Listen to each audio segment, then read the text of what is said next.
বিয়ের পর থেকে আমার বিয়েবাড়ি খাওয়াই শেষ হচ্ছে না। আজকে আবার একটা বিয়েবাড়িতে ইনভিটেশন ছিল। আজকে আমার মায়ের ফ্রেন্ডের ছেলের বিয়ে ছিল, তো সেখানে গেছিলাম। আর এখানে দেখো বউ সবার সাথে ফটো তুলতে বিজি, তাই আমি বউয়ের শাশুড়ির সাথে একটু ভিডিও ক্লিপ নিয়ে নিলাম।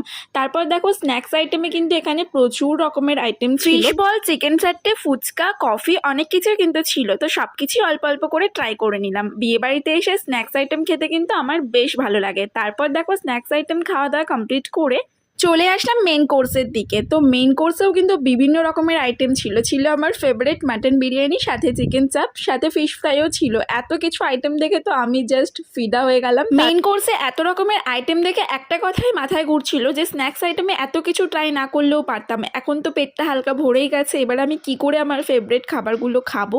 তো যাই হোক, মাটন বিরিয়ানি তার সাথে ফিশ ফ্রাই নিয়ে তো বসে পড়লাম। মাটন বিরিয়ানিটা খেতে কিন্তু জাস্ট দারুণ ছিল। তারপর আর কি, সবশেষে সুন্দর করে পোজ দিয়ে আইসক্রিমকে চলে